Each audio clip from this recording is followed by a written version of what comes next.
Bom dia, pessoal. Já acordaram? Já tomaram café da manhã? Já escovaram os dentes para poder falar comigo? Já pentearam o cabelo?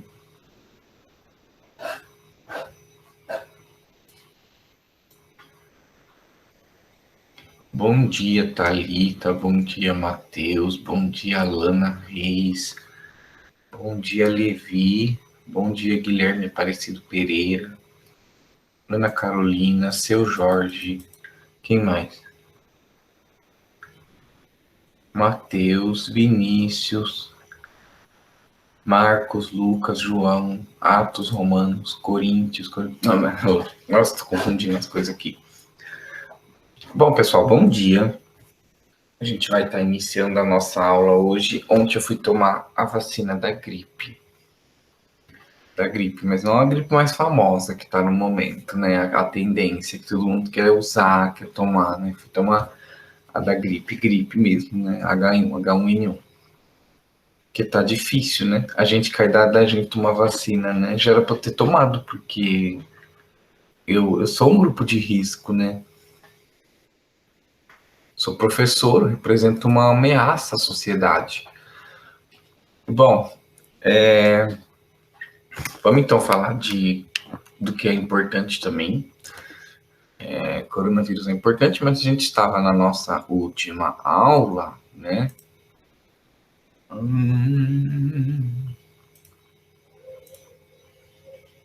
Respira. Tiriri, tiriri.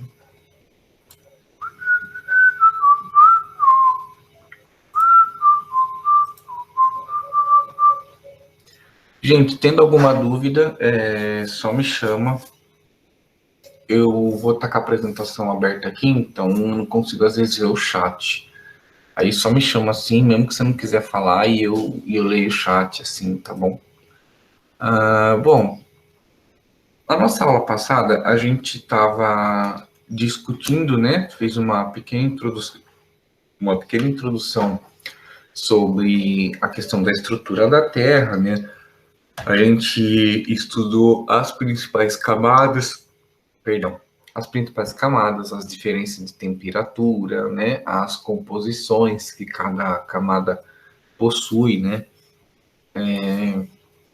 inclusive a maior parte da nossa litosfera, né, ela vai ser composta de materiais rochosos que contém silício, né, pela grande imensidão que existe. A gente entendeu também sobre as questões do movimento de convecção que acontece no nosso magma, né? Ele faz esse movimento que eu não diria que é circular, né? Mas é convexo, né? E no caso isso vai favorecer com que a gente tenha então as dinâmicas de placas, que também a gente também fez uma passagem, né, sobre a primeira teoria, né, que foi a teoria do Wegener, né, que ele explicou sobre a deriva continental, que a princípio ele tinha observado características semelhantes, né, de vegetação, de fauna no continente africano e no continente americano, né? Então, que possivelmente isso seria uma resposta de que os continentes, né, eles se movem, vamos dizer assim, e futuramente, né, pós a Segunda Guerra Mundial, quando a gente teve um avanço muito grande da pesquisa, né, no caso, aí de fato a gente pôde então ter uma comprovação um pouco melhor, obviamente que um detalhamento bem melhor também, e no caso então a gente vai estar trabalhando um pouquinho mais esses assuntos hoje, né. Bom, a gente já explicou sobre o que são placas tectônicas, no caso, né? Ou seja, vão ser grandes blocos, né? Rochosos, né? Semi-rígidos, não tão extremamente rígidos, que vão compor ali a crosta terrestre, né? Vão circular, sobretudo, na litosfera. A Terra ela vai se dividir em 14 placas tectônicas. Deixa eu ver se eu acho. Eu quero te roubar pra mim. A Terra ela vai se dividir em 14 placas tectônicas, no qual elas vão se movimentar sobre o manto de forma lenta e contínua, podendo se afastar ou se aproximar uma das outras. No caso da nossa placa sul-americana, ela se aproxima cada vez mais da placa de Nazca e da placa do Pacífico, né? Enquanto que a africana está fazendo um processo de afastamento da placa sul-americana, né? Que tem duas Américas, a gente não pode esquecer disso, ai meu Deus do céu. Bom, essa movimentação de placas ela vai resultar na formação de montanhas, fossas oceânicas, como a gente viu lá, aquela imagem da aula passada, atividades vulcânicas, terremotos e tsunamis, né? A gente vai começar a trabalhar aqui, né, com relação aos movimentos, no caso, né? Nós temos dois tipos de movimentos de placa, né? O movimento horizontal, que no caso, aliás, só voltando um pouco sobre a questão dessa imagem, né? A gente entende que quanto mais a gente vai descendo, mais a temperatura aumenta. Quanto maior a temperatura, menos espesso, vamos dizer assim, o material é. A partir do momento em que ele sobe, ele vai se resfriando, esse magma, né? A partir do momento que ele sobe, ele vai se resfriando, ele vai se tornando mais denso, né? De certa forma, a gente tem essa característica aí. Bom, então vamos lá, né? A gente tem o movimento horizontal, que ele vai ser um movimento que a gente entende aí como orogênese, né? Ou seja, vai ser um fenômeno responsável pela aproximação ou afastamento entre as placas. Acontece em regiões instáveis geologicamente recentes e vai provocar a ocorrência de terremotos e vulcanismo, além da formação de cadeias de montanhas. A gente vai estar vendo isso daí com relação, por exemplo, à Cordilheira dos Andes, né? Temos também os movimentos verticais, que aí no caso a gente vai estar falando que são a nossa questão da epirogênese, né? Que a gente também vai estar trabalhando aqui.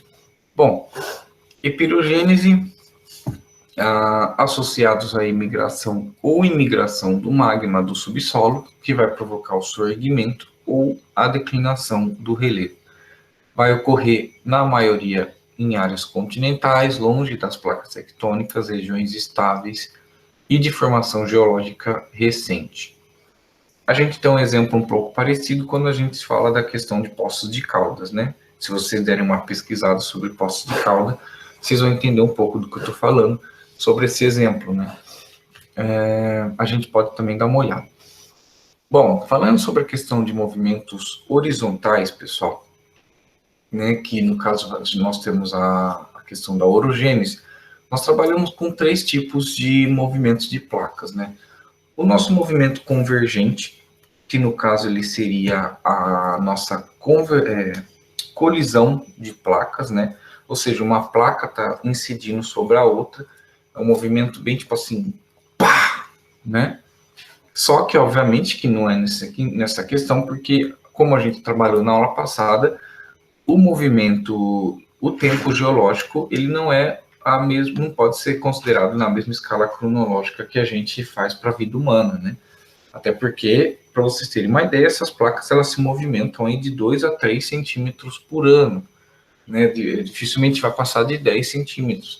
Só que, obviamente, que quando há uma pequena movimentação, mesmo que não muito intensa, né? Como a gente às vezes acha que vai ser, ao longo dos anos, né? A gente só vê o resultado de milhões de anos, mas aquilo demorou muito. No caso, a gente já sofre um pouco os efeitos, né? Seja por meio dos terremotos, tsunamis, enfim. Vulcanismos também, né?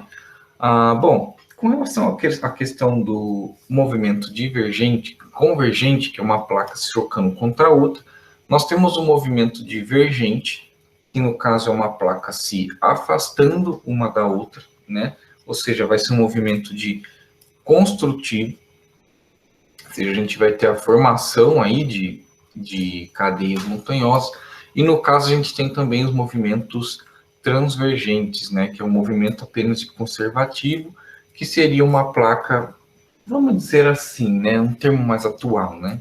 Vamos dizer que seria o termo sarrando, né? Uma placa fica sarrando na outra, né? não rola ali uma interação, entendeu? É só uma provocaçãozinha, uma na outra, sabe? Sabe quando você tá na balada, assim, né? Quando você tava, né? Porque a gente nem sabe mais o que é isso, né? A gente não sabe o que é beijar, a gente sabe o que é nada, né, gente? Mas é tipo assim, quando a gente tá naquela balada super apertada, sabe? Naquela festa, e aí, de repente, de tão apertada, a gente sofre um empurrão, assim, sabe? Você fala, ô, você tá doido? É mais ou menos isso que acontece, né, nesse movimento, né? É apenas um choque ali, né? Uma colada de verbo. Opa, vamos pular. Bom, com relação à questão da, do movimento convergente, pessoal, a gente vai dividir ele nos movimentos de subducção e nos movimentos colisional, né? Bom, movimento de subducção. Subducção, geralmente, a gente vai perceber um processo, né? Onde a placa mais densa, que no caso, geralmente, a gente está falando aqui da placa, nesse exemplo, né? A gente está falando da placa oceânica, né? Ela é mais densa, ela vai mergulhar no magma. E no caso, a mais densa vai subir. Quando a gente tem esse choque, né? Esse afundamento, no caso, a gente vai ter, de certa forma, uma elevação do magma. Esse magma se elevando, a gente tem aí a formação das cadeias montanhosas, né? O exemplo que a gente trabalhou na semana passada, né? Foi essa coisa linda que eu pude ver do avião por cima, e exatamente essa imagem que vocês estão vendo é exatamente a imagem que vocês vêem do avião. Uma viradinha de asa que esse avião me faz, a gente cai ali fácil, né? E parece que não é alto, né, gente? Porque a gente não consegue, igual o prédio que a gente vê ele de baixo, ele tá lá em cima. Mas se você conseguisse ficar numa altitude de 1.800 metros, e você conseguisse enxergar a altura disso daí, aí vocês iam ver como que é alto esse negócio aí. É altíssimo. É incrível, né? Geógrafo não pode viajar de avião, né? Vive essas coisas aí, porque quer descer, quer ver, né? Mas é muito bonito. Bom, e no caso, a gente também teria a questão do movimento colisional. Colisional, no caso, seria o choque, né, entre continente, placa continental e placa continental. Aqui a gente tem um exemplo, né, um exemplo muito claro que a gente pode ter, no caso, seria da Cordilheira do Himalaia, né, que a gente teve esse choque entre continente e continente, teve a formação aí da cordilheira, né, do caso das cadeias de montanha. E aqui, então, a Cordilheira do Himalaia é, de certa forma, um ponto muito alto do nosso planeta, né? Tem muitas pessoas que amam, né, fazer subida de montanha aí. É um lugar muito perigoso, de certa forma, porque montanha, geralmente, é que nem mar, a gente acha que a gente conhece, mas a gente não conhece, né? E estar em altitude é completamente diferente de você estar em uma superfície de altitude com certeza menos elevada. É muito perigoso, né? Montanhismo, geralmente, o recomendado é fazer acompanhado, porque, de fato, de repente, você pode, não só pela questão de frio, você pode se perder, né? Você pode se machucar, e como não é uma região que é muito habitável, dificilmente a gente consegue uma comunicação, né, um resgate. Mas enfim, a gente não está falando disso. Mas a Cordilheira do Himalaia, então, que seria esse resultado desse choque, né, entre duas placas continentais, e aí no caso a gente vai ter então essa formação. Bom, falando então um pouco, eu coloquei o exemplo aqui, né, do sentido desses movimentos. No caso, quando a gente está falando do movimento convergente, a gente tem então uma placa se chocando contra a outra. Geralmente vai ser, no caso, uma placa oceânica com uma placa continental. E também a gente trabalha a questão do divergente, que no caso seria a separação do continente americano do continente africano. Quando tem essa ruptura, sobretudo quando a gente tinha o grande continente Gondwana, né, que era a junção do continente sul-americano com o continente africano, né? Na verdade, não se chamava isso, simplesmente era um continente só, né? O nome Gondwana. Quando a gente teve a separação desses continentes, nós tivemos a ruptura, né? Essa ruptura, a princípio, ela causou várias falhas, né? Várias deformidades na Serra do Mar, que a gente já trabalhou aqui, inclusive futuramente a gente não vai estar vivo, né? Mas se ainda existe humanidade, é possível que essas pessoas que estejam aqui não saibam que ali na nossa parte litorânea, né? Que de fato existiu ali uma serra, né? Porque isso foi resultado do choque, né, que esses continentes fizeram há milhões, bilhões de anos atrás, né, se juntaram e depois, posteriormente, se separaram, né. Bom, no caso, o que que acontece, né? Quando a gente tem essa separação, esse distanciamento entre as placas, nós temos uma elevação, né, uma subsidência, né, do magma. Quando esse magma ele sobe, ele carrega materiais, né, que são materiais que, na verdade, eles estão em uma forma, vamos dizer assim, densa, né, entre aspas, bem entre aspas, uma forma líquida, né. A partir do momento em que eles sobem para o nosso oceano, né, sobretudo aqui a gente está dando um exemplo da separação dos continentes sul-americano e o continente africano. A partir do momento que esse magma ele sobe, ele acontece simplesmente esse barulhinho aqui, né? Que é igual quando a gente joga, né? A pessoa joga aquela ferradura do cavalo assim na água. É a mesma coisa, pessoal. Quando esse magma ele se resfria, ele se solidifica. A partir do momento que ele vai solidificando, a gente vai formando aí, então, essa subida, né? Vamos dizer assim, e no caso vamos formar aí, então, cadê? Mas por que você está voltando, seu demônio? A gente vai ter a formação, então, das cadeias meso-oceânicas, né? No caso aqui a gente está trabalhando a questão da dorsal mesoatlântica, né? Que é essa cadeia de montanhas que fica aí, obviamente, bem praticamente no meio, né? Do nosso Oceano Atlântico, no caso, e que aí está fazendo essa separação, esse distanciamento aí dos dois continentes, né? Inclusive, é um motivo da gente entender porque que o Brasil ele sofre apenas de sismos, né? A gente sente apenas os impactos do contato, a gente não está exatamente embaixo, né? O Brasil ele se situa bem no centro de duas placas, então geralmente ele não vai sofrer um efeito tão alto desses abalos sísmicos. Ruim, não sei, né? Porque cada país tem o seu desastre natural, né? A gente sofre muito com a chuva, né? A gente sofre muito com a chuva, alguns lugares até tem a questão do vento, né? A região sul, geralmente, sobretudo. Mas, enfim, né? Pelo menos de abalo sismo a gente nunca sabe mais exatamente como que é. Geralmente, em São Paulo, às vezes é possível, que é mais próximo do litoral, é possível sentir alguns tremores, né? Dessa interação que ocorre, né? Essa dinâmica que ocorre. E também na região nordeste, né? Sobretudo essa bundinha aqui, que a gente tem aqui do continente, que aí no caso também é um pouco mais perceptível, né? Mas nada comparado, obviamente, se a gente pega o terremoto do Japão, né, que na escala Richter foi de 9, acho que foi 9,1, 9,8, né? Que aí de fato é assustador. Ainda bem que isso não acontece no Brasil, né, gente? Porque vocês imaginam, né? A gente não tem experiência nenhuma com terremoto, né? E do nada esse negócio começa a acontecer, né? Começa a tremer a terra. Você vai correr para onde, né? Você vai fazer o quê, né?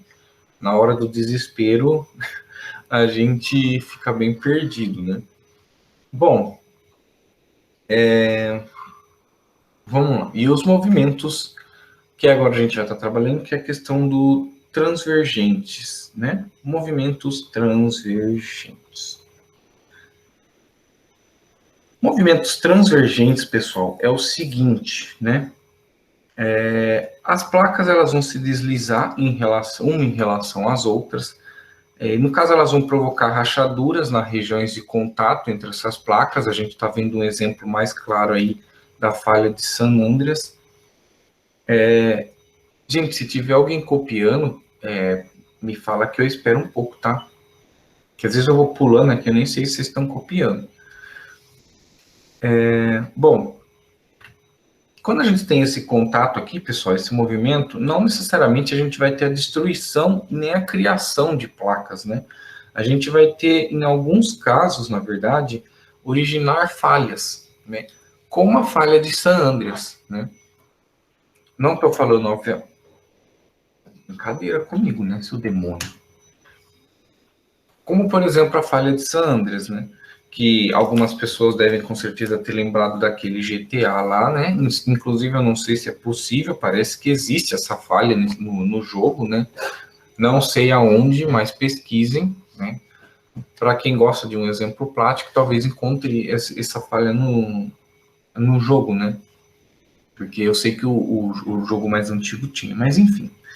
No caso, na verdade, ela chama falha de Santo André, né? Não necessariamente ela chamaria falha de San Andreas. A gente falando um pouco desse exemplo aqui, pessoal, o que acontece? Ela foi essa falha geológica que foi causada pelo afastamento entre essas duas placas. É uma região muito instável, né? No caso, a gente vai verificar a presença constante, né, de intensos terremotos, né, terremotos constantes. Obviamente que ela fica na porção oeste dos Estados Unidos ali. Bom, deixa eu ver se vai ter aquele mapinha. Ela vai ficar na porção oeste dos Estados Unidos ali, né, no estado da Califórnia. Vai ter 1,3 km de extensão. De certa forma, uma ameaça para quem mora próximo dessas regiões, porque, obviamente, a gente tem bastante terremotos, né, que marcaram aí essa população, né. Inclusive, existe a questão de um possível abalo sísmico, né, que vem se estudando, que no caso o pessoal atribui o nome de Big One, né. Desde 1906 se faz essa pesquisa e no caso, a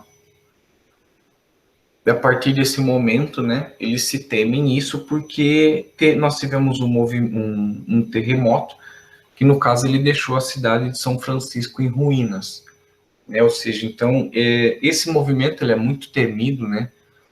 Para quem mora próximo dessa região oeste, eles vivem estudando a partir do momento em que se já sabe, né? A gente consegue prever hoje, né? Se vai ter um abalo sísmico ou não.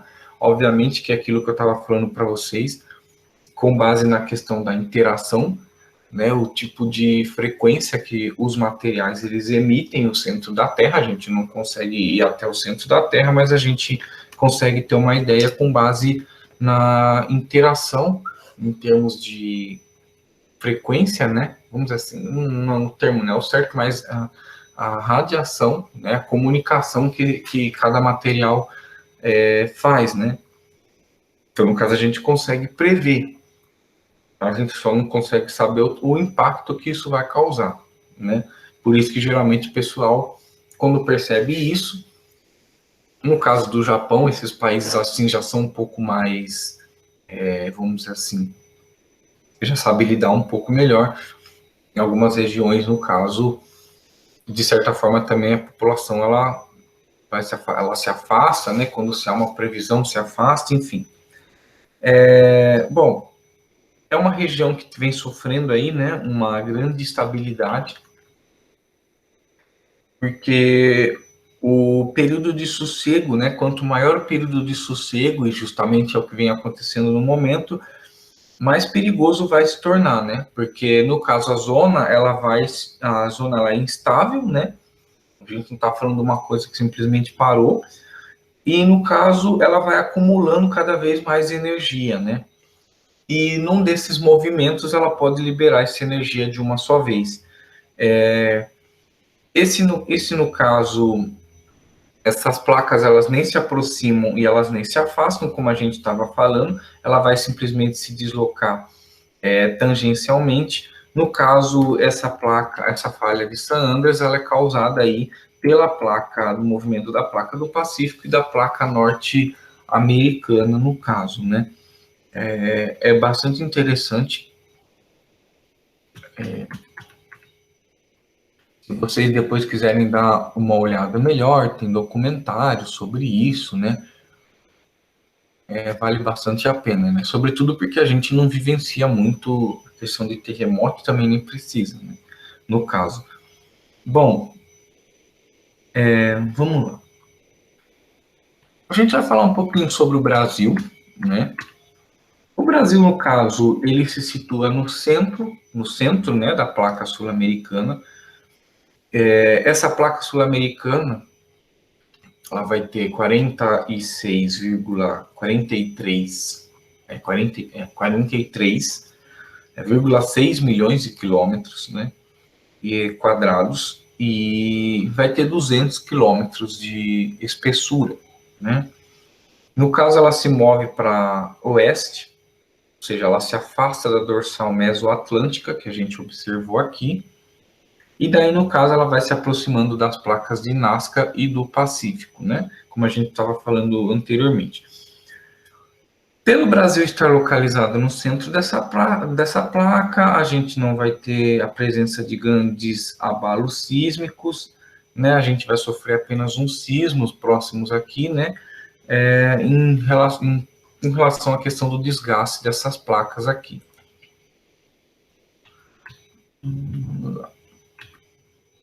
Bom, falando um pouco de epirogênese, né? Gente, só um minutinho que eu vou pegar uma água aqui, que a minha boca tá muito seca.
Vamos lá. Bom, pessoal, quando a gente está falando da questão da epirogênese, né? No caso, a gente está falando de um conjunto de processos aí, né? Que eles vão resultar nesse movimento da crosta terrestre no sentido ascendente, né? Ou seja, um soerguimento, que a gente vai considerar como um movimento positivo, né? E no caso, um rebaixamento como descendente, né? Como um movimento negativo, né? Ou seja, há um deslocamento vertical, né, de grandes áreas continentais. Aqui, no caso, a gente não está falando de falhamentos ou de fraturas, né, muito importantes, como a questão da falha de San Andreas lá, né, mas quando esse deslocamento ele é para cima, aí é aquilo que eu estava falando para vocês, a gente vai entender como surgimento. E para baixo, rebaixamento, no caso, subsidiência, né? Seria um termo mais chique, né? Eu acho que seria melhor que rebaixamento, né? Rebaixamento a gente deixa mais para a questão de futebol. Bom, A hiperogênese ela vai atingir aí, né, vastas áreas continentais de uma forma muito lenta, vai ocasionar então regressão e transgressão marinha. Ela também vai acontecer em função das acomodações isostáticas, né, entre a crosta continental e a atenosfera. A princípio, pessoal, a gente precisa entender que quando a gente trabalha a questão de relevo, por uma questão da física, gravidade, enfim, né? O relevo, eles, por mais que o processo seja mais lento, ele sempre busca se manter em equilíbrio, né? Em perfeito equilíbrio, né? Então, ou seja, a partir do momento que a gente tem uma área, né? A gente estava falando muito isso da área da falha de San Andreas, claro que não é uma situação parecida como a gente acabou de falar, mas é bem parecido, assim, a questão de acúmulo de energia. A partir do momento que eu começo a ter um acúmulo muito excessivo de energia, no caso a gente já começa a trabalhar, a gente começa a ter aí um desequilíbrio e de certa forma, no caso, a gente vai favorecer aí então que, vamos dizer assim, esses movimentos do relevo, eles estão buscando, obviamente, sempre o constante equilíbrio, né? Bom, no caso, vamos dizer assim, a, a, qual é o meu nome? A orogênese, A orogênese, pessoal, ela vai ocorrer nas áreas estreitas e longas, né? Ou seja, a Cordilheira dos Andes, apesar de ser longa em questão de distância, ela vai ser estreita, né? Ah, e que vai ser causado pelo processo de convergência das duas placas, como a gente estava falando. Agora, quando a gente fala da questão da epirogênese, né, que ela vai ter a formação daí de diversos conjuntos geológicos, né, esses arqueamentos que a gente fala no caso, né, eles podem ser maiores num ponto e menores no outro, né, no caso a gente está falando aqui desses desses desse esqueminha que a gente tem aqui, né? Ou seja, a lentidão desses movimentos, né, ela vai dificultar o nosso reconhecimento, por ser um processo mais lento, mas no caso ainda assim é possível fazer, né? As principais análises elas são feitas geralmente à beira-mar, porque além do nível do mar ele poder ficar fixo por muito mais tempo, né? Esses movimentos de subida e descida eles são bem mais conhecidos, né? No caso, são movimentos que vão ser chamados, a gente vai chamar eles de eustáticos, né?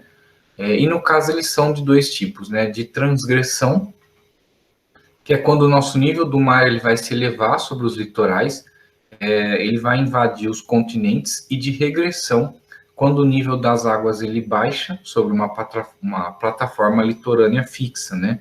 Em ambos os casos, a gente não tem a questão da epirogênese, porque foi o nível do mar que se alterou, né?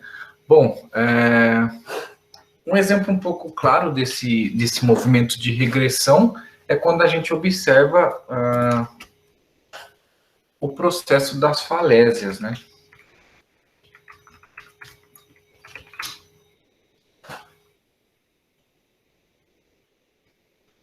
No Espírito Santo, a gente, para quem já viajou, para quem tem dinheiro, né? Estou falando no caso de vocês, não de mim. A gente já recebeu visita de um ciclone. Eu não sei se você, Levi, eu não sei se você chegou a falar sobretudo aqui na região de Campinas, ou se você falou mais na parte da região sul, né, que é um fenômeno um pouco mais conhecido por lá. Aqui a gente teve uma dúvida, né, se foi o pessoal da climatologia aqui ficou um pesquisador, a minha professora de climatologia, ela dizia que era um ciclone, né? Quando teve aquele estrago aqui em Campinas, né? Perto de Barão Geraldo aqui, mas foi um pouco mais para frente. E tem uns que chamaram de, ai meu Deus, como que é o nome do negócio? Gente, eu não vou. Ai,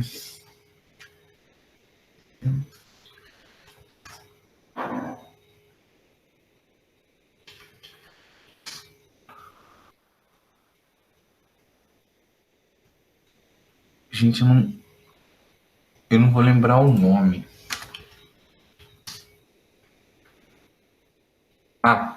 microexplosão, né? Ah, na região sul.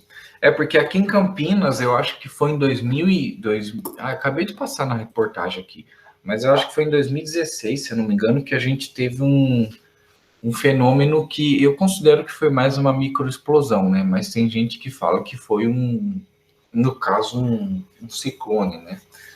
É, o que acontece? A gente teve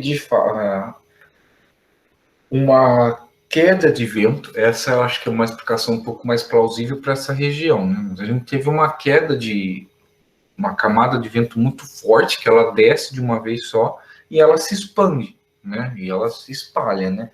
Só que quando ela faz esse movimento de descida muito rápida, né? Ela causa um estrago, né? Ela vem com um peso, né? Uma densidade muito alta, né? A gente sabe que conforme a gente aumenta a velocidade, o maior exemplo disso é com relação ao carro, né? Conforme você aumenta a velocidade do carro, maior a chance de você sentar no colinho do Lúcifer, né? Então, era mais ou menos isso que aconteceu quando essa microexplosão ela incidiu aqui sobre a região de Campinas, né?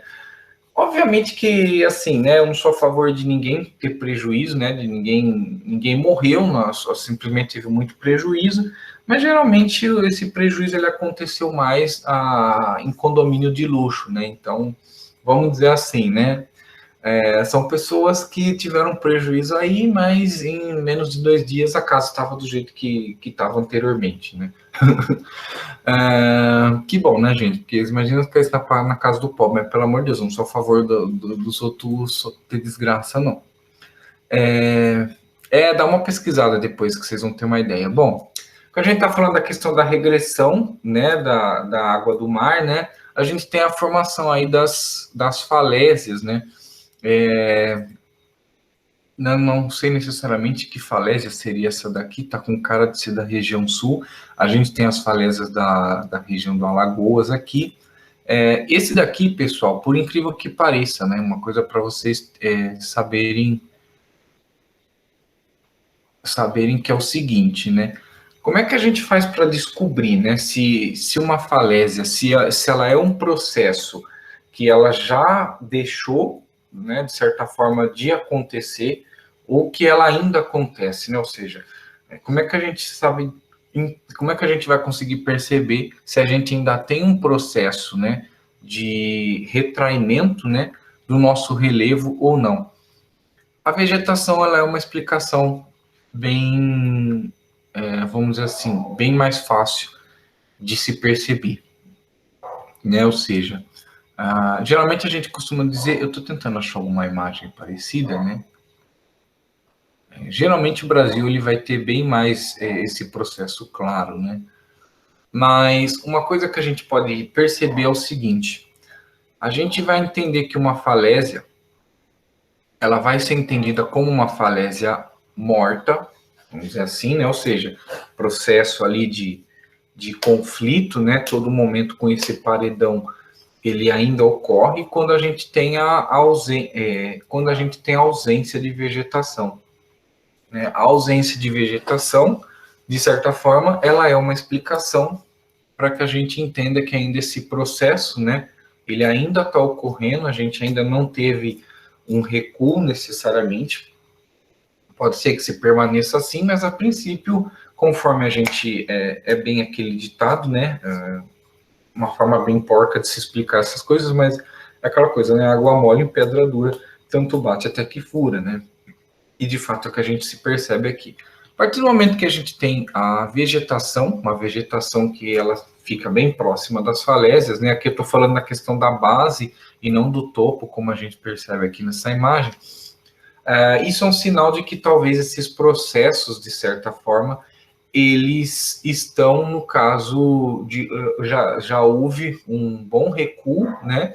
E não necessariamente hoje, pode ser que talvez o mar avance um pouquinho quando chove um pouco mais, enfim, mas não que necessariamente a água ela vai sempre estar próxima, sobretudo porque aqui a gente observa já uma presença de vegetação, que faz a gente entender que possivelmente, talvez, essa falésia aqui, esse processo ele já tenha, de certa forma, reduzido bastante a sua intensidade, né? No caso, outra coisa interessante para a gente perceber, a gente vai estar trabalhando também a questão da estratificação, né? A gente percebe, o bom da falésia geralmente é isso, né? Você consegue ter uma definição bem mais clara, né? De como que aquele relevo ao longo do tempo ele foi se compartimentando, né? Ele foi se formando e no caso a gente observa essas formas aqui, né? Esse processo de estratificação. Aqui no caso a gente percebe que ainda assim está tendo um processo, a falésia em si, ela parou de sofrer um processo de recuo por conta da água do mar, mas ela continua recebendo ali, né, obviamente, um processo de erosão, de desgaste, né, porque obviamente a gente está falando da região litorânea, tem muita umidade, isso vai favorecer com que esse material exposto, né, ele também passe por um processo de intemperismo, intemperismo, que ele altera a estrutura química das rochas. Quando a gente está falando de erosão, a gente está falando no caso do transporte, né? Quando a gente retira, vamos dizer assim, né? Um exemplo mais claro do que seria um intemperismo e do que seria uma erosão é se a gente pega, por exemplo, a questão do arroz. Você pega lá uma panela de arroz que está toda cheia de fungo. A gente pode entender que aquele processo seria o intemperismo, né? Agora, quando a gente pega, tira aquele arroz dali e transporta ele até o lixo, né, porque não tem como comer, a gente vai entender esse processo como erosão. Então, no caso, a gente pode entender de que esses movimentos, eles ainda são responsáveis por causar o intemperismo, né, que vai desgastar ainda mais essa falésia, tanto que não é recomendado, inclusive nós temos no Espírito Santo um alerta com relação à nossa falésia, né, a falésia do Espírito Santo, que de certo não é recomendado, né? Deve-se evitar ao máximo a gente ter, no caso, a presença de a expansão urbana próxima desses lugares, porque obviamente que a gente está falando ali, essa imagem explica um pouco melhor, de uma plataforma de abrasão. E no Espírito Santo a gente já percebe isso. O grande problema é que isso envolve não só uma questão de risco, mas também envolve também todo um turismo que se desenvolve em vista dessa falésia que a gente tem ali, né? Então, no caso, eles estão tentando, obviamente, a intervenção humana, ela é capaz de reduzir os processos, lentificar os processos, mas ela ainda hoje, né, vamos dizer assim, o desenvolvimento da ciência, da tecnologia não permite com que esse processo seja de todo interrompido e nunca mais pare de funcionar, né? Pelo menos nesse caso ainda não. Então, o que se tem feito é tentado lentificar esse processo o quanto mais se pode, mas vai chegar uma hora que, obviamente, vai representar um risco, sobretudo um ponto turístico lá que o pessoal fica bem alto, né, um mirante lá no Espírito Santo, que aí, no caso, ele já está condenado futuramente a deixar de existir. Bom,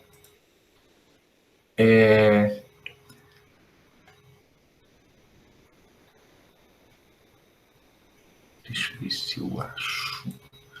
Aqui é um exemplo melhor da formação aqui da...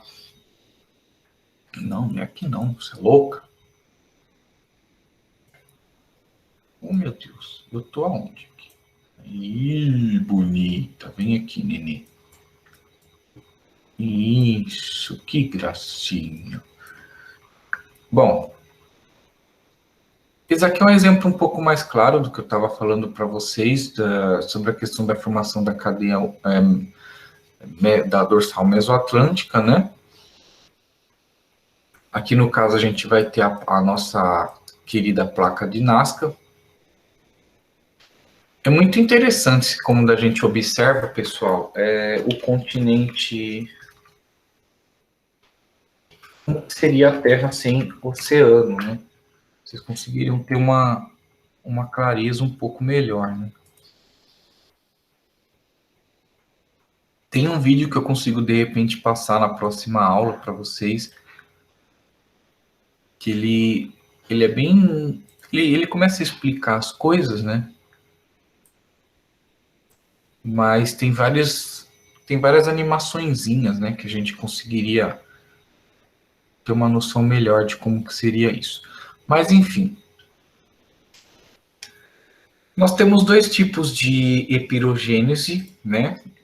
No caso, a gente vai trabalhar a questão da epirogênese positiva. Será que não vai abrir?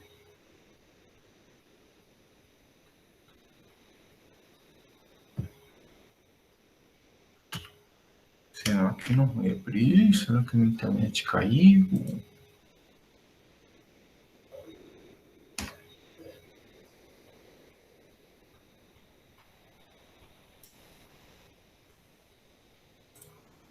Voltou.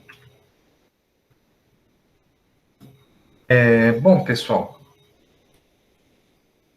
nós temos no caso, então, o movimento de soerguimento, né, que seria o movimento da epirogênese positiva, que ele vai ocorrer quando a gente tem um encontro de duas placas continentais, só que aí a gente está falando na orogênese, tá? Que pode provocar, né, no caso, esses grandes arqueamentos positivos, arqueamentos que eu falo essa dinâmica aqui, que vai levar a esses movimentos de epirogenéticos, né? No caso, a gente tem, por exemplo, né, a remoção da cobertura de gelo nas épocas interglaciais, que elas estavam ali criando uma densidade que fazia com que esse relevo tivesse uma dificuldade de sofrer um soerguimento, né? E no caso a gente vai ter um processo aí de denudação das áreas de Craton, né? A gente já está trabalhando esses termos nas próximas aulas, mas nas áreas de Craton continentais. Aqui vocês percebem que a gente teve uma subsidiência nessa parte aqui, que a gente vai dar o nome de Horst. Eu não sei se de repente esse termo costuma às vezes aparecer no vestibular. Geralmente eles explicam, mas geralmente às vezes pode acontecer de eles colocarem lá e vocês terem uma noção do que seria o termo olhando pelo desenho, né? Mas no caso assim, Horst seria então esse processo de subsidiência no caso do movimento de do movimento de orogênese, e quando a gente tem uma epirogênese negativa, que seria a subsidiência, geralmente é um processo que ele vai ocorrer, porque ao longo do tempo ele foi coberto, né, por gelo, nas épocas glaciais, sobretudo, aqui na nossa região, quando a gente teve o Gondwana, né, a gente presenciou a existência de um deserto, aqui na região de Campinas, né, obviamente que um pouco de Limeira, né, uma região desértica, só que uma região desértica que era coberta sobre gelo. Por incrível que pareça, né, alguns estudos que chegam a falar sobre o seguinte, né, a partir do momento que esse gelo, né, ele foi derretendo, a gente tem ali, de certa forma, uma dinâmica que começa a ficar mais intensa na região amazônica, né? Essa dinâmica intensa, né, gera um processo de evapotranspiração bem alto, e essa umidade que ela vem tanto da área equatorial, né, como da área atlântica, sobretudo da questão equatorial, quando ela avança, né, ela traz uma maior umidade aqui para o nosso continente, e por isso que, de certa forma, a gente não presencia uma zona desértica hoje, inclusive a gente tem a presença de bacias, né, mas ainda assim, quando chega uma seca, a gente está percebendo aí que todo momento a gente está tendo, sobretudo agora, né, um risco maior de passar por períodos de estiagem, né. Quanto mais a gente desmata a Amazônia, talvez a gente intensifique ainda mais esses processos. Aqui no estado de São Paulo, sobretudo, né? No estado de São Paulo, talvez Rio de Janeiro. Então, às vezes a gente acha que, porque vamos preservar a Mata Atlântica, porque está perto da gente, mas, obviamente, que se você entende que apenas um fenômeno, ele corresponde a tudo, a gente está muito enganado, né? Vários fenômenos estão interligados, que faz com que o conjunto da obra se comporte dessa forma, né? Não adianta a pessoa falar te julgar por um aspecto da sua vida, né, se ela não conhece todo o contexto. Da mesma forma, a gente pode pensar com relação a esses processos. Bom, geralmente, pessoal, quando a gente tem uma subsidiência, né, local, quando a gente está falando uma subsidiência, esse processo de subsidiência a gente vai dar o nome de Graben, né, ele pode ocorrer também devido ao rebaixamento do lençol freático, né? Ou também quando a gente tem um abatimento do terreno nas regiões de rochas calcárias, geralmente é um material que ele se solubiliza um pouco mais fácil, mas aí no caso a gente não vai chamar de epirogenética, porque elas são, na verdade, devidas à acomodação desse material local, né? E não vai atingir, no caso, uma grande profundidade, né? E a litosfera, no caso, ela não vai ter aí a presença, né? A ação, no caso, da atenosfera, que interfere bastante. O clima, ele é um exemplo grande de instrumento que esculpe, né, o nosso relevo, né? Então, no caso, a gente teria aqui, quando a gente fala de uma região epirogênese positiva, geralmente nós estamos falando de materiais que possuem uma resistência, né, maior, né, vamos dizer assim, tem uma composição material que geralmente ela se vale de uma resistência maior, que a gente vai chamar de positiva. Inclusive, quando vocês observarem um desenho desse, deixa eu ver se eu vou achar algum exemplo que seria até melhor. Pirogênese positiva.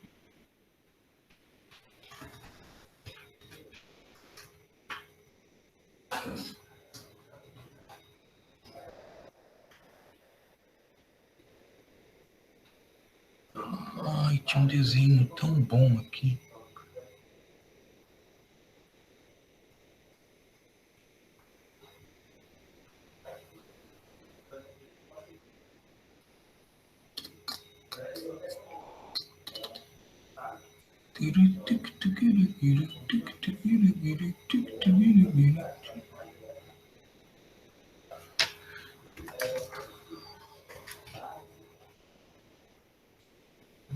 Não vou achar.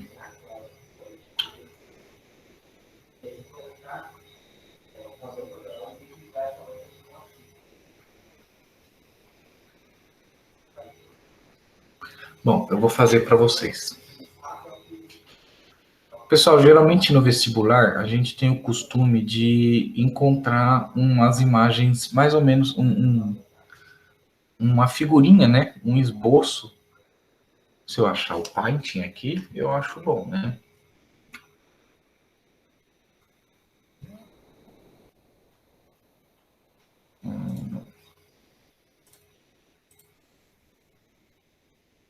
Tá aqui. Tá aqui. Geralmente, pessoal, a gente vai encontrar um esboço de umas imagens mais ou menos assim, né? Ai, meu Deus, que medo que eu tô fazendo aqui. Geralmente a gente vai encontrar umas imagens assim, vários símbolos de mais.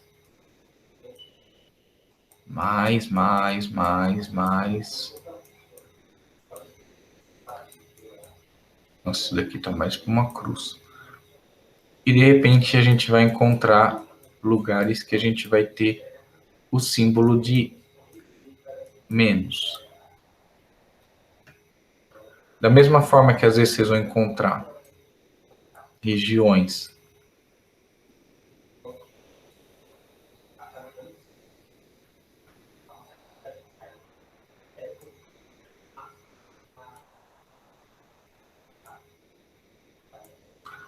Da mesma forma que vocês vão encontrar, pessoal, esquemas mais ou menos assim. Mais.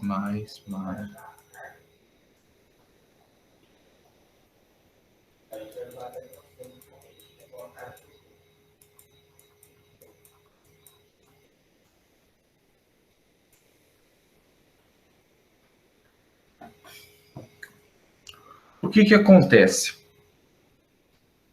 Isso é basicamente, pessoal, uma explicação do termos que a gente estava trabalhando aqui, que no caso, quando a gente tem esse sinalzinho de mais, significa que ali a gente teve um processo de subsidiência, de que possivelmente a gente está falando de um material que compõe essas rochas, né, essa parte do nosso relevo, que no caso ele é um material que se apresentou mais resistente. Em vista dele ser mais resistente, ele tem uma dificuldade maior de sofrer um processo erosivo, né, de se desgastar mais rapidamente do que essas áreas que ficaram ao lado, que no caso a gente vai chamar aí de subsidiência, né?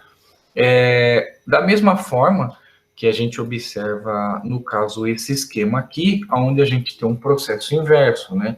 Nós, aqui, esse processo, a gente vai ter um exemplo bem parecido. Mas, gente, o que está acontecendo com esse computador? Nós teremos um processo bem parecido.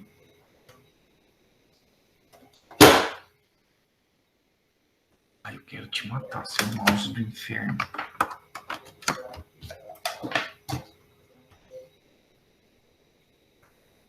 Pronto, agora meu mouse deu problema. Enfim, isso não vai ser motivo para me abalar. Ai, não é o mouse, é o computador. Bom, gente, entre no celular de vocês aí, porque o meu mouse, ele tá com uns tilt aqui, né?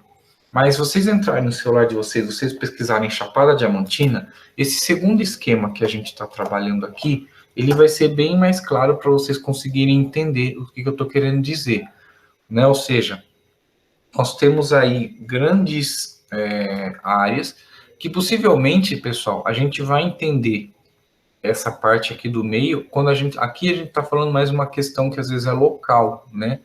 Mas em alguns momentos a gente vai poder entender esse intervalo, né, entre esses dois materiais aqui, como um mecanismo para que se ocorra o transporte de sedimentos e, obviamente, que a deposição desses sedimentos numa bacia sedimentar próxima aí dessas regiões, né? No caso, geralmente, a corrente hidrográfica, ela vai correr em direção à parte mais baixa por uma questão de gravidade, né? A gente sempre tende a procurar uma zona de equilíbrio, né? E estando em cima, a gente não está com tanto equilíbrio. Então, no caso, geralmente, né, a maior parte dos materiais, eles vão sofrer o seu transporte, erosão, justamente, não necessariamente que isso acontece sempre, mas geralmente vai ter um desgaste e um transporte, uma erosão geralmente bem maior aqui, né? E no caso, até uma bacia sedimentar. Como vocês estão percebendo, o meu mouse ele não está querendo trabalhar e o meu touchpad do notebook também não está querendo trabalhar. Eu não sei como que se explica isso, mas eu vou tentar voltar à aula.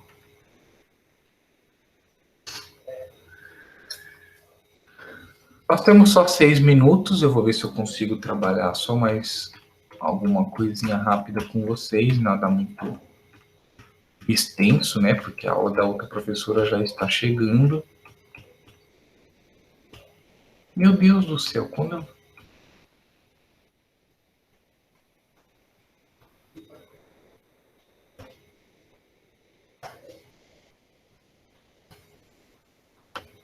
Ai, parou.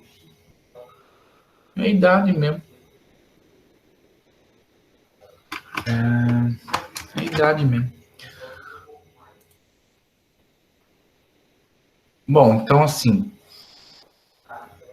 para resumir, né, quando os movimentos internos eles são de longa duração, também sobre o ponto de vista do tempo geológico, com a ocorrência de movimentos verticais, a gente dá o nome de epirogênese ou de movimentos epirogênicos que provocam o sorgimento, né, a elevação de altitudes sem dobras ou falhas, ou a subsidiência, né, que no caso vai ser o rebaixamento das altitudes de um determinado relevo, né. A epirogênese costuma ocorrer em terrenos estáveis e de formação geológica antiga, né? Ou seja, mais planos e menos acidentados, por não apresentar dobras e falhas, não propiciona a terremotos ou vulcanismos, além de abranger áreas e dimensões continentais, né? Bom, na próxima aula, pessoal, eu acho que não compensa a gente estar trabalhando os tipos de rocha hoje. A gente vai estar trabalhando os tipos de rocha, a gente vai fazer um avanço sobre a questão dos tipos de relevo, e também, de certa forma, a gente vai trabalhar aí a, os processos que interferem no nosso relevo, juntamente com um assunto que eu precisei trabalhar, de certa forma, a gente conseguiu trabalhar em uma aula, né, que foi sobre os principais massas de ar, né, que a gente tem no continente, no território brasileiro, e que também isso vai interferir nas propriedades físicas, né, e químicas do nosso relevo, e também não que seja um fator fundamental para que isso aconteça, mas que vai interferir também na formação dos biomas, que também vai ser uma coisa que a gente vai estar trabalhando aí nas próximas aulas, né? Como falta 3 minutinhos para nossa aula acabar, eu deixo, se vocês tiverem alguma dúvida para tirar, alguma curiosidade que vocês queiram saber, se sintam à vontade. Gente, como é que tá essa questão do Enem? Vai ter Enem esse ano? Eu sei que tinha cancelado, né? Colocado para o ano que vem, né? Mas agora parece que voltou, tá uma bagunça só, né? Então, vai ser, eu acho que é, se eu não me engano, dia 11 ou dia Nossa, 12 de peraí. dezembro. Fala de novo, Meli, porque minha caixinha de som ela tava desligada. Pode falar. Beleza. Eu disse que vai ser, se eu não me engano, dia 11 ou 12 de dezembro, mas é esse ano. Nossa, é que também é aquela coisa, né? Na maneira que vai avançando a vacinação, né? Gente, as coisas que eu tô abrindo com vocês vendo aqui, meu Deus do céu. Ah, enfim. É que assim, né? Na maioria, da maneira que como vai avançando a vacinação, a gente vai reduzindo a quantidade de leitos, né? De certa forma, reduz a taxa de transmissão.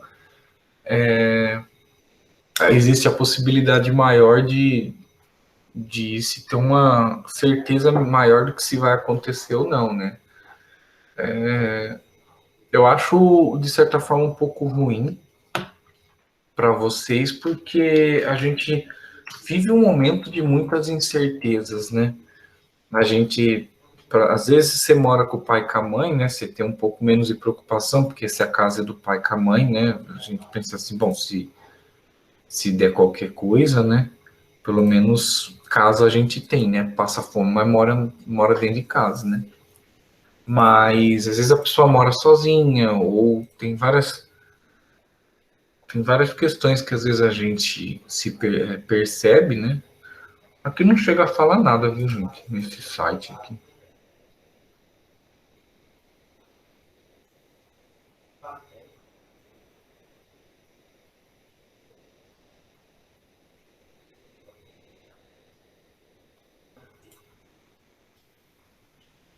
E aí, então, assim, a gente busca ter certezas, né? Certezas de que a gente vai conseguir fazer as provas esse ano.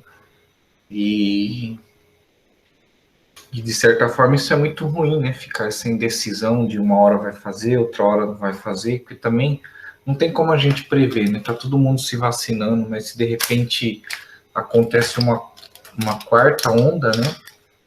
Antes de acabar a vacinação, eu acredito que seja bem provável, né? Mas a gente também não sabe até quando vai durar essa imunidade de todas essas vacinas. Se ano que vem a gente vai ter que tomar vacina de novo.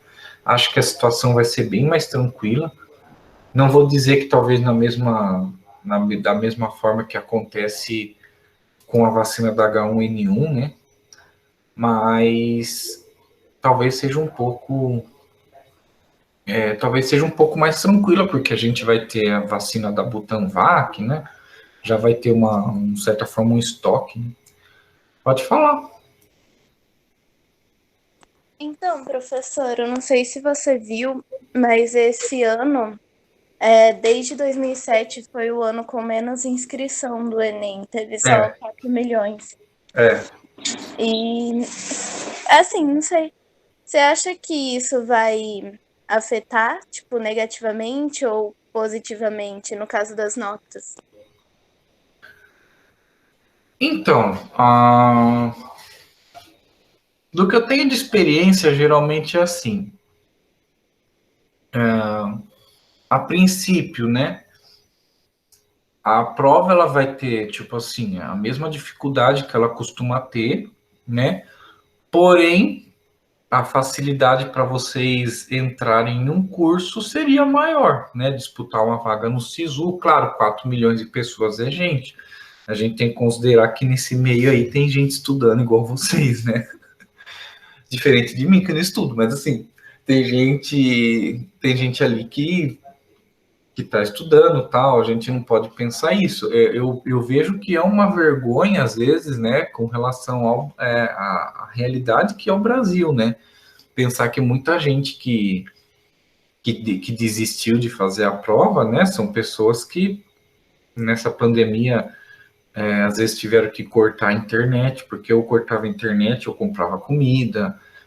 Porque quando a gente está aqui no estado de São Paulo, existe pobreza no estado de São Paulo, né? Mas geralmente a gente não sente tanto, né? A gente vai sentir geralmente nas favelas, né? Onde você tem, né, uma desigualdade bem maior, né? Falta de saneamento, enfim. Às vezes facilite um pouco, né, pessoal, para vocês entrarem no vestibular, o que de certa forma é um pouco de vantagem, né? Mas eu acho que prejudicados assim, talvez não, assim, não parece um prejudicado, né? Porque, vamos dizer assim, a gente entende porque que tem muita gente que desistiu, né? Mas, na verdade, eu acredito que assim, né, ao longo do tempo, a gente vem reduzindo os investimentos em educação, né? Posso falar que, nossa, no governo Lula ampliou as faculdades técnicas, as faculdades, as universidades, mas ainda assim, já desde aquela época, a gente tinha uma redução na verba para a educação. Aí no governo Dilma a gente tem uma redução, no governo Temer a gente tem uma redução, né? Governo não, né? Porque de certa forma ele dá uma rasteira na Dilma, mas enfim. E agora eu nem preciso falar, né? Com todo o respeito, se alguém gosta, se alguém tem um amor pelo Bolsonaro, né? Não quero falar nesse sentido, mas em termos do que eu pesquiso, do que eu leio, né? Do entendimento de todo o panorama da educação, né? Fazendo um estudo, obviamente que a gente também teve uma redução, né? De gastos com educação e tal, né? E agora a gente vive um momento tenebroso, né? De importantes empresas, né? Que fazem a intermediação aí. As pessoas às vezes não sabem, né? Mas quem tá para acontecer aí a privatização da Eletrobras, né? Que é a empresa nacional de energia elétrica dos Correios também. Isso, obviamente, que resulta num de serviço diferente, né? E, de certa forma, num custo diferente, né? Quando a gente está pensando em multinacional, a gente está pensando numa empresa que não vai fazer nada simplesmente porque quer ser dona daquela empresa, né? Você não vai fazer um trabalho para o seu amigo de graça sem que ele te dê alguma coisa. Tipo assim, a não ser, mesmo que ele já fez um trabalho para você e você está fazendo agora de graça, você não vai fazer, né?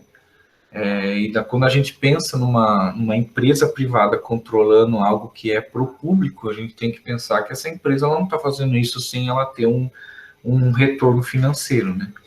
E é diferente da visão que a gente precisa ter quando a gente está falando de uma empresa estatal.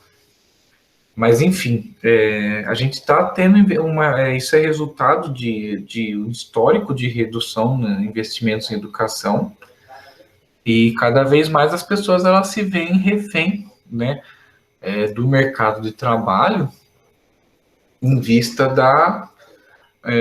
de querer criar uma carreira, de correr atrás de uma carreira, e daí, no caso, geralmente a gente percebe que é um interesse maior, às vezes, do fulano fazer ali um curso técnico, né, do que avançar no ensino superior, né. É um problema também, pessoal, porque a gente percebe que tem muitas pessoas hoje que o Brasil ele não tem o Brasil ele tem universidade, mas ele não tem vamos dizer assim, ele ainda não adquiriu o hábito de pesquisa dentro de uma empresa. Uma empresa que faz pesquisa, ela tem uma chance de crescimento assim muito maior do que uma empresa que não faz pesquisa. O maior exemplo do que a gente tem é a Apple e a Samsung, né? Tipo assim, a gente achou que estava numa realidade muito distante um celular que se dobrava, né? Pode ser que futuramente tenha um celular que ele se dobre de um jeito assim que ele fique como se fosse uma pedrinha de uma bolachinha assim, né? Como se fosse uma bolachinha pequena, né? Como se fosse o tamanho da torcida, lá aquele salgadinho de torcida que é horroroso. Só como porque estão morrendo de fome, mas é horroroso. Mas tudo isso foi a pesquisa, né? Gente que estuda os materiais, né, e tal. E quanto mais a gente reduz os investimentos em educação, mais a gente começa a ficar dependente, né, de pesquisa externa, né, de investimento externo. Então é triste a situação, viu? O que eu tenho mais tristeza do Brasil é que o Brasil tem potencial, né? A gente, se a gente tivesse falando de um país que além do histórico de colonização, perdão, além do histórico de colonização que a gente tem, pelo menos a gente tivesse e a gente não tivesse nenhum recurso natural, não tivesse nada assim para poder desenvolver, né? Às vezes é a realidade de alguns países africanos assim, mas a gente está falando de um país que tem muito dinheiro, né? Tem um público consumidor, tem recursos naturais aí. Quantos medicamentos já poderiam ter sido feitos com pesquisa e, sobretudo, essa vacina, né? Quanto que a gente, a exceção dos casos de corrupção que está saindo agora, né? Quanto que a gente teria evitado de gastar mais de R$ 100 em cada dose de vacina se a gente tivesse uma pesquisa avançada e lançasse uma vacina também bem antes, né? São coisas aí que vocês que estão entrando na faculdade, e eu também, né, que acabei de sair da faculdade, que a gente precisa, de repente, inovar e tentar mudar esse panorama, né? Esperar outra pessoa, outra professora chegar.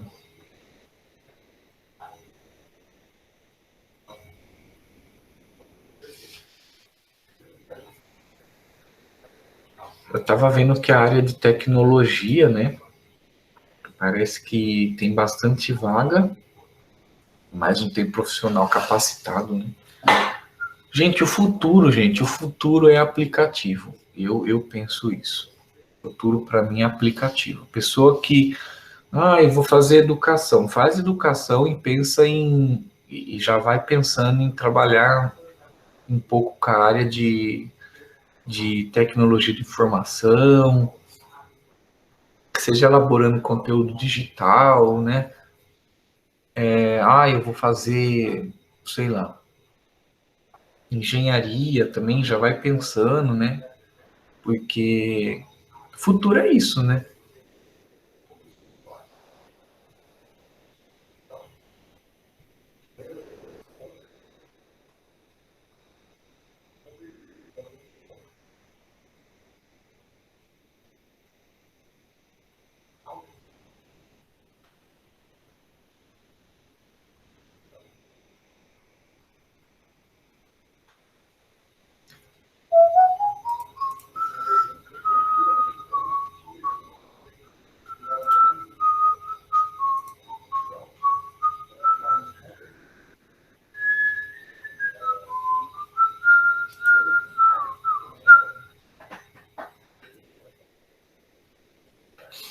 Nossa, eu vou confessar uma coisa para vocês, né, gente, que eu não gosto de, vamos dizer assim, de aula online, né? Vou falar como aluno agora, não vou falar como como professor, tá? Porque, meu, a gente tem uma relação, né, estabelecida com a questão de ter foco, de ter aprendizado bem melhor dentro de uma sala de aula, né? Nossa, eu tive uma disciplina com uma professora no passado, se bem que a mulher fala mais que a mulher, que o homem que vende a cobra, né? Nossa senhora, mas por mais que você tava ali sentado, sabe? E pior que dentro de casa tem tanto distrator. Se você vai fazer na cozinha, você olha na sua esquerda, assim, no caso para vocês é direita, né? Gente, vocês olham para sua direita, tem uma despensa cheia de bolacha, cheia de comida, aí pronto. Aí, tipo assim, a gente quando vai estudar, a gente tem que esquecer que tem celular, porque senão vocês pegou o celular uma vez enquanto o professor está dando aula, meu filho, você vai querer abrir sempre, né? Ou seja, e aí é difícil a gente ter foco, né? Se na sala de aula, às vezes o pessoal usa celular, essas coisas assim, não presta atenção, online. Você viu tanto de vídeo que a gente viu esses dias, esses tempos atrás aí, né, de aluno que achou que não estava gravando, né, e aí foi no banheiro, teve aluno que xingou o professor, o microfone não estava desligado, aluno que largou o negócio ali e estava jogando, nossa senhora, nossa, é muito ruim, né, gente? Eu entendo bem, assim, sabe? Agora, tem certas coisas que, né, é aquilo que eu falo, né? Tem gente que fala assim, ai, mas nossa, os alunos vai pegar, vai largar o computador na aula e vai fazer outras coisas, né? Eu falo assim, ó, se tratando de um cursinho pré-vestibular, eu acho que, assim, né, a gente tem que ter a consciência limpa, né? Porque, que nem eu falo, né? Se eu posso não estudar para concurso e enganar todo mundo que eu estou estudando, né? Na hora que chegar a prova, eu não vou passar. E depois eu vou ficar amargurando uma vida que eu não queria para mim, né? Mas também não. Se eu não estudo, eu quero o quê também, né? Quero que alguém chegue ali para mim e fale, não, a sua vontade de querer estar no cursinho, no concurso, fez você passar na frente de todo mundo que fez a prova e gabaritou. Isso não vai acontecer, né? Não vai acontecer mesmo. Né? Então, geralmente cursinho é aquela coisa, né? Você não quer assistir a aula, mas o problema é seu, né? Agora, escola já é mais complicado, né? Porque os alunos têm dificuldade de entender a importância do ensino, né? Da forma como a escola é também, né? Porque eu não concordo que essas escolas que seguem a sua apostila não faz nada diferente, né? Mas, de fato, vamos ver, né? Deixa